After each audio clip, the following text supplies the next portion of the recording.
আপনার দ্রব্যমূল্যের যে ঊর্ধ্বগতি বর্তমানে, তার উত্তাপ কি আপনাকে স্পর্শ করেছে?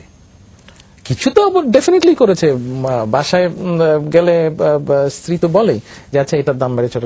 আচ্ছা আমি আপনাকে জিজ্ঞেস করি, তো আপনারা সবসময় আমাদেরকে জিজ্ঞেস করেন দ্রব্যমূল্য কেন, মানে জিনিসের দাম কেন বললো, আপনি একটু বলেন তো জিনিসের দাম কেন বললো? জিনিসের দাম বাড়ছে, নানা কারণ আছে। আপনি বলেন না। আচ্ছা একজন পলিটিশিয়ান হিসেবে আজকে আমি একজন সাংবাদিকের কাছে জানতে চাই, আপনি বলেন তো জিনিসের দাম কেন বাড়ছে?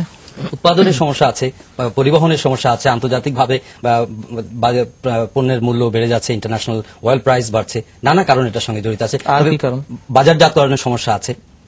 বাজারজাতকরণের কি সমস্যা আছে? উৎপাদনের ক্ষেত্রে ধরেন আমি জানি না, I want to learn from you, I want to know from you. আপনি আমাকে বলেন যে কেন বাড়ছে। ধরেন চালের কেজি এখন যদি আমি ধরে নিই 19-20 টাকা, এবারের চালের কেজি 18 থেকে 20 টাকা যদি ধরে নিই আমি, এটাকে কেন 10 টাকা করা সম্ভব না? সম্ভব নয় কেন? আমি আপনার কাছে জানতে চাচ্ছি। সেটা আপনার বাজার ব্যবস্থার উপরে নির্ভর করছে, কি উৎপাদনের উপর নির্ভর করছে। কিন্তু 10 টাকা না, 10 টাকা ধরেন আপনার ইন্টারভিউ আমি নিচ্ছি, 10 টাকা কেজি কেন দেওয়া সম্ভব না? দেওয়া কি সম্ভব? সম্ভব নয়, কিন্তু সেটা কেন সম্ভব নয়? সম্ভব নয়, আমি তো মনে করি সম্ভব। 10 টাকা, কারণ এটা প্রতিদিনের বাজার চিত্র পাল্টে যাচ্ছে, উৎপাদন ব্যবস্থার সঙ্গে এটা সম্পৃক্ত। উৎপাদন ব্যবস্থায় কি সমস্যা? উৎপাদনে যদি আপনি প্রপারলি যদি সার, ডিজেল, বিদ্যুৎ সেগুলো যদি আপনি প্রপারলি সরবরাহ করতে না পারেন, সেক্ষেত্রে তো উৎপাদন হ্যাম্পার হতে পারে। উৎপাদন যদি হ্যাম্পার হয়, তাহলে বাজারের দ্রব্যমূল্য তো স্বাভাবিকভাবে বাড়বে না। সার, ডিজেল, বিদ্যুৎ, এবার তো আল্লাহর রহমতে আপনার বাম্পার ফলন হয়েছে।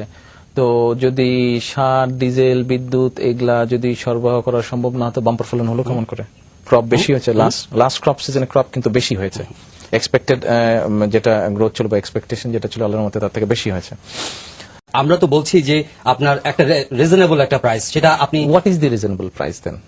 For kg, for 1 kg rice যেটা নরমালি মানুষ খায়, আপনার 28 বা 29 যেটা আছে, 28 বা 29 যেটা আছে চালে এরই, তো এটা ধরেন 10-12 টাকা কেজি যদি দিতে হয়, কি করা যায়, কেমন করে দেওয়া যায়? সেটা আপনার চিন্তা, কারণ আপনার দল ক্ষমতায়, আপনি সরকার, জনগণের দায়িত্ব পালন করছেন এবং জনগণের কি কমফোর্টের মুশকিল বুঝলাম। তো আপনার কাছ থেকে কি জানতে পারবো না? আপনার কাছ থেকে একটা জিনিস জানলে আমি গিয়ে আমার দলকে বলতে পারি, আমার দল ওটা নিয়ে চিন্তা করে, হতে পারে আপনি যদি বুদ্ধিটা বাতলে দিতে পারেন, এটা করলে দেশের মানুষ উপকৃত হবে। না, আমি তো রাজনীতিবিদ নই। রাজনীতিবিদ না, তাহলে দেশ নিয়ে তো চিন্তা করেন। রাজনীতিবিদ হলেই কি দেশ নিয়ে চিন্তা করতে হবে? সরকার তো আমি পরিচালনা করছি। ডাজন্ট ম্যাটার, সরকার আপনি পরিচালনা, কিন্তু একটা তো উপায়, বুদ্ধি বা দেশের ভালোর জন্য তো একটা আইডিয়া দিতে পারেন। সেটার জন্য তো আপনারা ক্লিক করলে, হ্যাঁ সেটার জন্য তো আপনারা রয়েছে। না, সেটার জন্য আমরা নেই। আমরা তো ভাই আপনাদের কাছ থেকে জিজ্ঞেস করি। আমরা রাজনীতিবিদ যদি বলেন, রাজনীতিবিদ আপনাদের কাছ থেকে জিজ্ঞেস করেই তো করে। আমি তো জানতে চাচ্ছি কিভাবে সম্ভব। সেটা আপনারা খুঁজে বের করবেন যে কিভাবে জনগণের সহনীয় পর্যায়ে দ্রব্যমূল্যটা রাখা যায়।